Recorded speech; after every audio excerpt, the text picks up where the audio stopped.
भारत की एक मिसाइल रखरखाव के दौरान तकनीकी खराबी के चलते अचानक फायर हो गई थी और 124 किलोमीटर दूर पाकिस्तान के बहावलपुर इलाके में गिरी थी।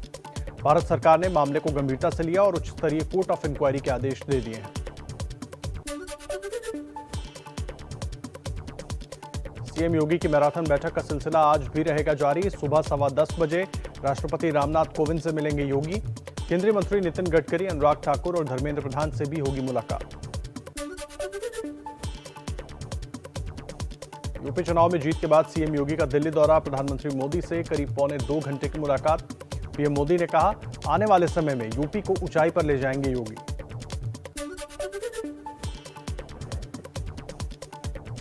पीएम मोदी के बाद गृह मंत्री अमित शाह से मिले सीएम योगी। शाह ने योगी को मिठाई खिलाकर जीत की बधाई दी। बीजेपी अध्यक्ष जेपी नड्डा और रक्षा मंत्री राजनाथ सिंह से भी मिले योगी।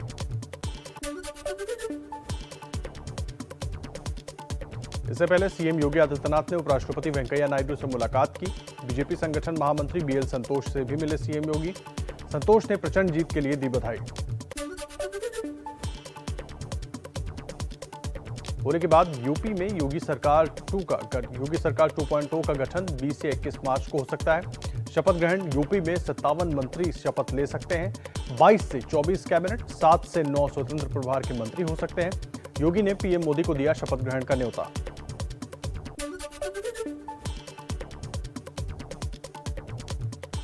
लखनऊ में अखिलेश यादव ने अपने पिता मुलायम सिंह से मुलाकात कर लिया आशीर्वाद। मुलायम सिंह ने अखिलेश की तारीफ की, बोले बहुत अच्छा लड़े अखिलेश। यूपी के गोरखपुर में बुलडोजर लेकर गाजे बाजे के साथ निकले मुस्लिम समाज के लोग, मिठाई खिलाकर खुशियां बांटी।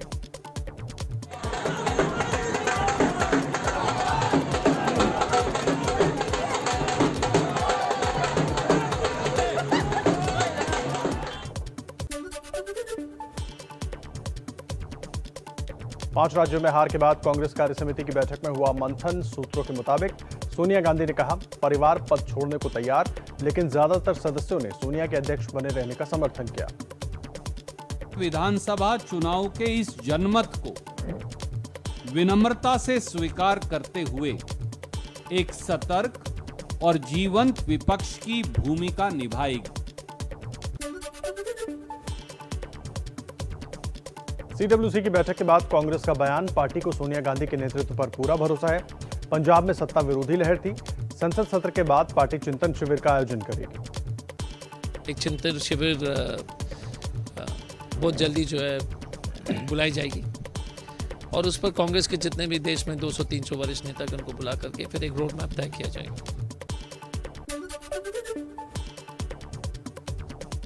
सूत्रों के मुताबिक कांग्रेस वर्किंग कमेटी की बैठक में राहुल गांधी को सक्रिय होने के लिए कहा गया। कार्यकर्ताओं और नेताओं से मिलने की सलाह दी गई। कांग्रेस नेता शशि थरूर का बयान, कहा कांग्रेस सबसे विश्वसनीय विपक्षी दल है, इसलिए इसमें सुधार और फिर से जान फूंकने की जरूरत है।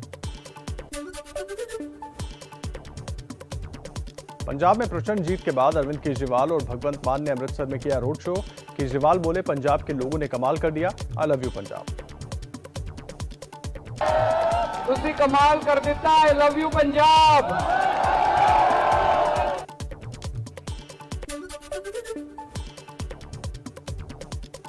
अरविंद केजरीवाल का बड़ा दावा, कहा पंजाब में कोई मंत्री विधायक इधर उधर करेगा तो बख्शेंगे नहीं, जेल भेजेंगे। यहां जो लूट हो रही थी वो बंद होगी, जनता का पैसा जनता पर ही खर्च होगा।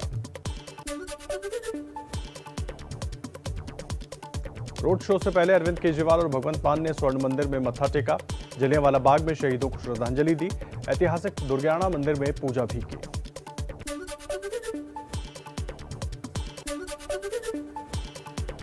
उत्तराखंड में कांग्रेस की करारी हार के बाद हरीश रावत बोले, कहा मुझसे बड़ी गलती हुई, समीक्षा होनी चाहिए। उत्तराखंड में कांग्रेस के चुनाव प्रभारी थे हरीश रावत।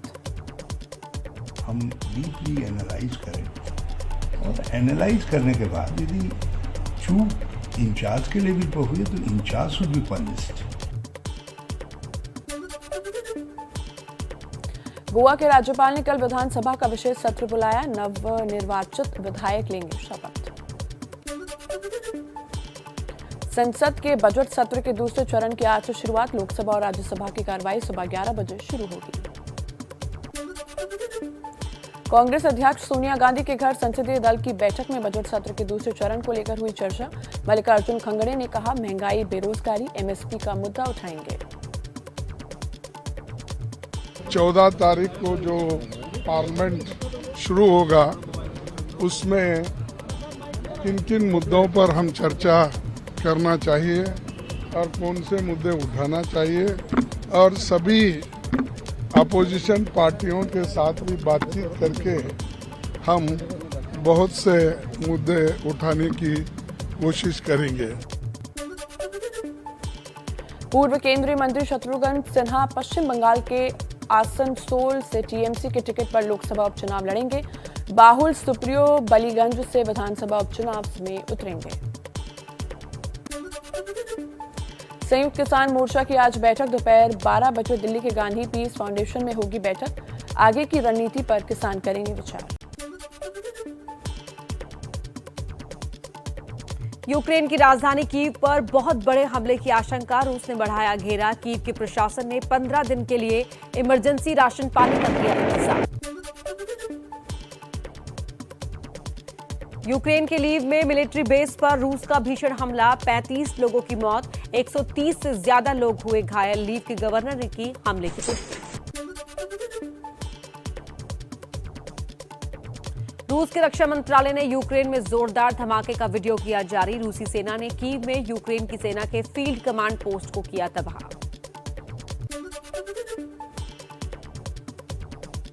रूस के हमले में तबाह यूक्रेन के मिलिट्री ट्रेनिंग कैंप का हमले से पहले का वीडियो आया सामने। तस्वीरों में यूक्रेनी सैनिक मुकाबले की तैयारी करते दिखे। लीव रीजन में इसी कैंप पर रूस ने मिसाइल अटैक किया है। मारिउपोल में मिसाइल हमले की तस्वीरें आई सामने। रूसी सेना ने कई रिहायशी इमारतों को बनाया निशाना। इमारतों से निकलते काले धुएं हालात कर रहे हैं बयां। यूक्रेन के मारिउपोल शहर में रूसी सेना का कहर, पूरा का पूरा शहर धू धू कर जला। रूसी टैंक रिहायशी इमारतों को बना रहे हैं निशाना। मेयर का दावा, अब तक 2100 से ज्यादा लोग मारे जा चुके हैं। यूक्रेन के रिहायशी इलाकों में तबाही की अलग अलग तस्वीरें देखने को मिल रही हैं। चर्निहीव की एक इमारत से डिफ्यूज रूसी मिसाइल बाहर निकाला गया। यूक्रेन की इमरजेंसी सेवा ने वीडियो किया जारी। चर्निहीव में 9 मंजिला रिहायशी इमारत पर हमला, जोरदार हमले में एक शख्स की मौत और एक नागरिक घायल हुआ। यूक्रेन के डोनबास में रूसी फौज का तांडव, रूसी सेना ने मल्टीपल लॉन्च रॉकेट सिस्टम से दागी कई मिसाइल। रूस के खिलाफ मोर्चे पर डटी यूक्रेन की सेना, यूक्रेनी सेना भी लगातार तोपों और टैंकों से रूसी फौज पर कर रही है हमले। यूक्रेन के आसमान में दिखी आग की लपटें, यूक्रेन ने वीडियो जारी कर किया इजियम के पास एक रूसी विमान को मार गिराने का दावा किया।